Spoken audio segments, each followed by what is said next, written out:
ನಮ್ಮ ಮೈಸೂರಿನ junior doctor Yathindra ಅವರು ಕಳೆದ ವಾರ ನಾಲ್ವಡಿಯವರಿಗಿಂತ ನಮ್ಮಪ್ಪನೇ ದೊಡ್ಡ ವ್ಯಕ್ತಿ ಅಂತೇಳಿ ಹೇಳಿಕೆಯನ್ನು ಕೊಟ್ಟರು. ಈ ವಾರ ಸೀನಿಯರ್ ಡಾಕ್ಟರ್ ಮಹದೇವಪ್ಪನವರು ನಾಲ್ವಡಿಯವರು ತಮ್ಮ ಮನೆ ಮಂದಿಯ ಒಡವೆಯನ್ನೆಲ್ಲ ಅಡವಿಟ್ಟು ನಿರ್ಮಾಣ ಮಾಡಿದಂತಹ ಕನ್ನಂಬಾಡಿ ಕಟ್ಟೆಗೆ ಅಡಿಗಲ್ಲು ಇಟ್ಟವನೇ ಟಿಪ್ಪು ಸುಲ್ತಾನ್ ಅಂತ ಹೇಳಿಕೆಯನ್ನು ಕೊಟ್ಟಿದ್ದಾರೆ. ಜೂನಿಯರ್ ಡಾಕ್ಟರು ಹೊಸ ಇತಿಹಾಸವನ್ನು ಬರಲಿಕ್ಕೆ ಕೊಟ್ಟರೆ ಸೀನಿಯರ್ ಡಾಕ್ಟರು ಹಳೆ ಇತಿಹಾಸವನ್ನು ತಿರುಚಲಿಕ್ಕೆ ಹೊರಟಿದ್ದಾರೆ.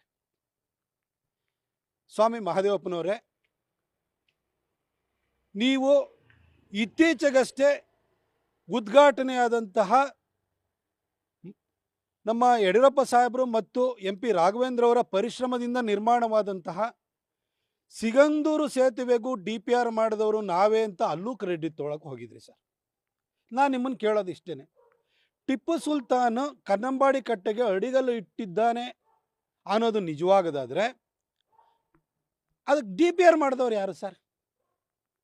ಟಿಪ್ಪು ಸುಲ್ತಾನ್ ಅಡಿಗಲ್ಲು ಇಟ್ಟವನೇ ಅಂತಾದರೆ ಅದಕ್ಕೆ ಯಾವ ಮಸೀದಿಯ ಮುಲ್ಲನೋ ಮೌಲ್ವಿನೋ DPR ಮಾಡಿರ್ಬೇಕಲ್ಲ.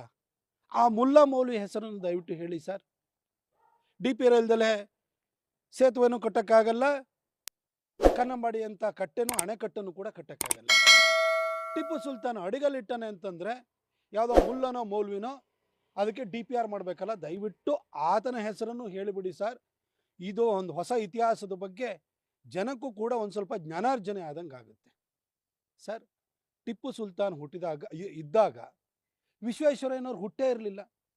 ಹಾಗಾದರೆ ಯಾರು DPR ಮಾಡಿರಲೇಬೇಕಲ್ವ ಸರ್? ಸರ್, ಟಿಪ್ಪು ಸುಲ್ತಾನ್ ಸತ್ತೋಗಿದ್ದು 1799ರಲ್ಲಿ. ಆಗ ವಿಶ್ವೇಶ್ವರಯ್ಯನಂತಹ ಅಪ್ರತಿಮ ಇಂಜಿನಿಯರ್ ಹುಟ್ಟೇ ಇರಲಿಲ್ಲ. ಹಾಗಾದರೆ DPR ಮಾಡಿದವರು ಯಾರು ಸರ್? ಸರ್, ನಾಲ್ವಡಿ ಕೃಷ್ಣರಾಜ ಒಡೆಯವರಂತಹ ಜನಾನುರಾಗಿ ದೊರೆ ಇಲ್ಲದಿದ್ದರೆ, ಹಾಗೆ ವಿಶ್ವೇಶ್ವರಯ್ಯನವರಂತಹ ಜಗದ್ವಿಖ್ಯಾತ ಇಂಜಿನಿಯರ್ ಇಲ್ಲ ಅಂತಂದಿದ್ರೆ ಕನ್ನಂಬಾಡಿ ಕಟ್ಟೆನ ಕಟ್ಟಲಿಕ್ಕೆ ಸಾಧ್ಯವಾಗ್ತಿತ್ತು ಸರ್. ಟಿಪ್ಪು 1799ರಲ್ಲೇ ಸತ್ತೋಗಿದ್ದಾನೆ. ಕನ್ನಂಬಾಡಿ ಕಟ್ಟೆನ ಕಟ್ಟಲಿಕ್ಕೆ ಪ್ರಾರಂಭ ಮಾಡಿದ್ದು 1911ರಲ್ಲಿ. 1799ರಲ್ಲಿ ಸತ್ತೋಗಿದ್ದಾನೆ, 1911ರಲ್ಲಿ ಪ್ರಾರಂಭವಾಗಿದೆ. ಒಂದು ಶತಮಾನಕ್ಕಿಂತ ಹೆಚ್ಚು ಟೈಮು ಯಾರು ಏನು ಮಾಡ್ತಿದ್ರು ಸರ್? ಹಾಗಾದರೆ ಟಿಪ್ಪು ಅವತ್ತೇ ಅಡಿಗಲ್ಲು ಇಟ್ಟಿದ್ರೆ ಅದು ಕಾರ್ಯಾರಂಭ ಆಗಿರಬೇಕಿತ್ತಲ್ವ? ಯಾವ ಇಸ್ವಿನಲ್ಲಿ ಅಡಿಗಲ್ಲು ಇಟ್ಟ ದಯವಿಟ್ಟು ಹೇಳಿ ಸರ್. ಸರ್, ನೀವು ದಲಿತ ಸಮಾಜಕ್ಕೆ ಸೇರಿದಂಥವ್ರು. ಬಾಬಾ ಸಾಹೇಬರು ಸಂವಿಧಾನವನ್ನು ಬರೆಯೋದಕ್ಕಿಂತ ಸಾಕಷ್ಟು ಮೊದಲೇ ದಲಿತ ಸಮುದಾಯಕ್ಕೆ ಮೀಸಲಾತಿಯನ್ನು ಕೊಟ್ಟು ಆ ಸಮಾಜದ ಶ್ರೇಯೋಭಿವೃದ್ಧಿಗೆ ದೇಶಕ್ಕೆ ಮಾದರಿಯಾಗುವಂತಹ ಕೆಲಸವನ್ನು ಮಾಡಿದಂತಹ ನಾಲ್ವಡಿಯವರ ಬಗ್ಗೆ ಯಾಕೆ ಸರ್ ನಿಮಗೆ ಇಷ್ಟೊಂದು ಕೋಪ? ಯತೀಂದ್ರ ಅವರು ಅವಹೇಳನ ಮಾಡಿರು, ಈಗ ನೀವು ಅವಹೇಳನ ಮಾಡಲಿಕ್ಕೆ ಹೋಗ್ತಾ ಇದ್ದೀರಿ. ಇಂತಹ ದೊಡ್ಡ ವ್ಯಕ್ತಿ ಬಗ್ಗೆನೂ ಕೂಡ ನೀವು ಯಾಕೆ ಈ ದ್ವೇಷವನ್ನು ಕಾರ್ತಾ ಇದ್ದೀರಿ? ಇವತ್ತು ಹುಣಸೂರಿನಿಂದ ಗಜಪಯಣ ಪ್ರಾರಂಭ ಆಗ್ತಾ ಇದೆ.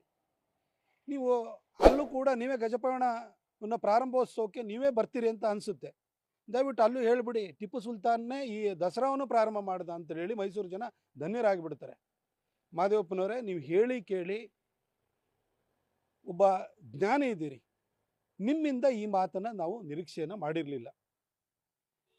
ಹಾಗೆ ಸಿದ್ದರಾಮಯ್ಯ ಸಾಹೇಬ್ರಿಗೂ ನಾನು ಒಂದು ಮನವಿನ ಮಾಡ್ಕೊಳ್ತೀನಿ. ಇತ್ತೀಚೆಗೆ ನೀವು ಫೇಕ್ ನ್ಯೂಸನ್ನು ಹರಡುವವ್ರ ಬಗ್ಗೆ ಕಾಯ್ದೆ ತರ್ತೀನಿ.